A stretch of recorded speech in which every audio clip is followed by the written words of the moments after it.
I wonder what the B12 level of this Buddha is. This is a ripe banana. Watch how easy it pops open. See that? It's already starting to split. Boom. That's a ripe banana. I eat up to... That's a small one. I eat bigger than that, typically. Up to 70 a day. This is a Nam Doc Mai mango. Really, really sugar sweet. Really high carb. High water content. Packed full of goodness. Digest a treat. Tastes great. Today, I'm going to do what everyone's been asking me to do for the last few years. Going, Harley, I know you're a vegan. A long time vegan. Almost 9 years coming up in 2010. And I think it's March, April, May. In May 2010, 9 years as a vegan. Coming up, or over 4 years as 100% raw vegan now. Surely, you know, your blood work must be just crazy deficient. You know, what about calcium and iron and B12 and protein? You know, all these things and irons and stuff like that. What about it? What about sodium? What about potassium? You eat up to 70 bananas a day. What about potassium? Aren't you going to get hyperkalemia and have renal failure? Let's have a look. So I went down to the doctor and said, Doc, jab me up, take some blood and take it to the lab. This is not like a naturopath or a homeopath or whatever. This is like the real deal, mainstream medical allopathic, you know, doctor, MD, blood test done at the local blood clinic.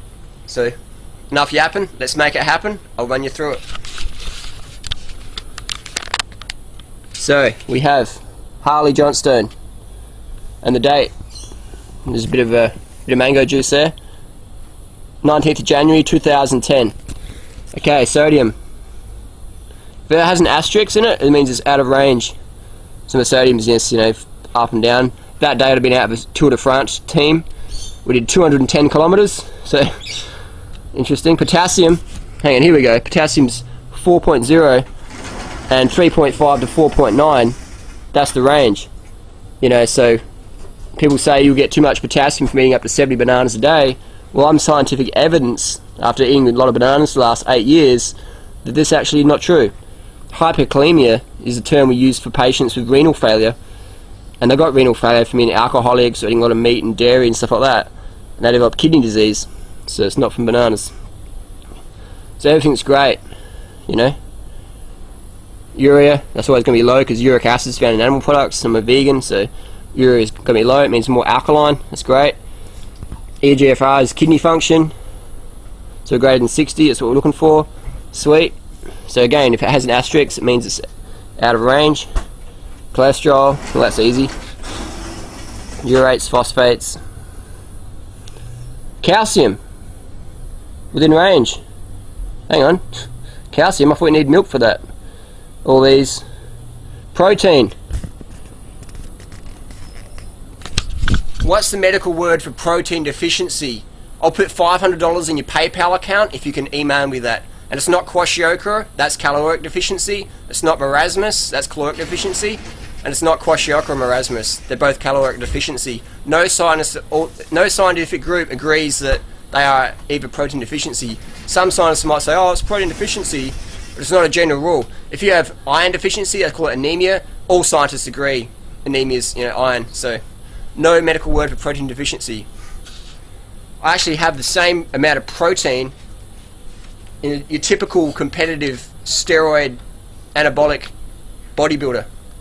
People say, that's not true. I'm like, alright, I'll prove it. Just getting the page here. So this booklet here is the Anabolic Reference Guide. It's Phillips. This is what all the drug takers use. I recommend it. Just you can, you know. Page 139. So this is a blood results of a typical bodybuilder. So we'll go straight down to, you know, most of my potassium's lower than a typical bodybuilder, you know. Calcium, all this stuff. Protein, total, 6.7. And that's grams per deciliter, which means 1/10 of a litre, so 100 mils. So we've got 6.7. That's the same as 67. And I've got, you know, so 68. What? And I just eat fruits and vegetables, nuts and seeds, raw plant foods. You know what I mean? It's a bit of sprouts occasionally, and I've got enough protein to be a competitive bodybuilder. How come I don't look like a competitive bodybuilder? Because I hardly lift weights, you know. if I spent as much time as I do on the bike as I do in the gym, I'd be a competitive bodybuilder, you know, no doubt.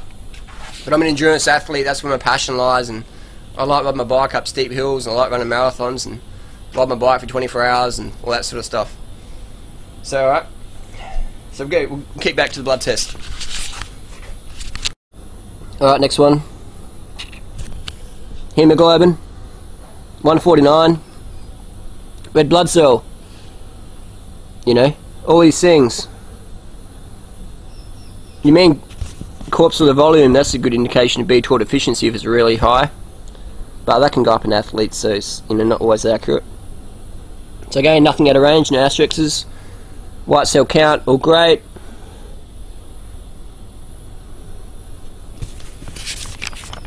Plasma homocysteine, that's a good one of B12 deficiency if it's out of range. It's within range. Great. Thyroid, 0.5 to 4.0 is the range. 1.4, consistent with normal thyroid function. 19th. Actually, this is my favourite one, so I'll do this in the last. So we've got ferritin, iron, all within range.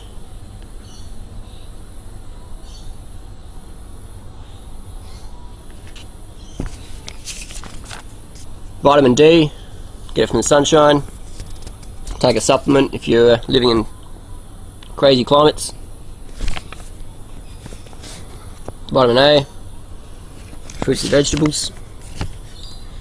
Vitamin E, 20. Alright. Now here's the boom bada bing. Vitamin B12. Serum vitamin B12. 1450. The range is 140 to 700. Ali John Stone. Collected 19th to the 10th.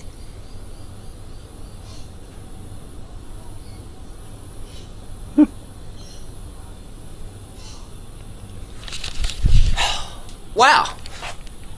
So I was referencing my little anabolic steroid guide, and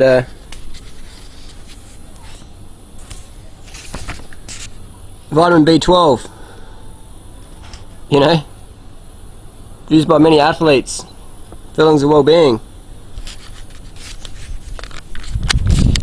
So hang on, it's like, I thought only vitamin B12 deficiencies occur in vegans. How come bodybuilding books are recommending it? How come you can go on the bodybuilding websites and they say, take vitamin B12, up to 4,000 micrograms a week?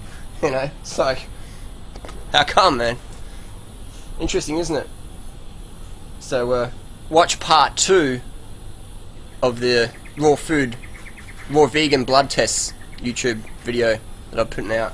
Watch part 2 and I'll explain why B12 deficiency is not a vegan thing, it's just a society thing.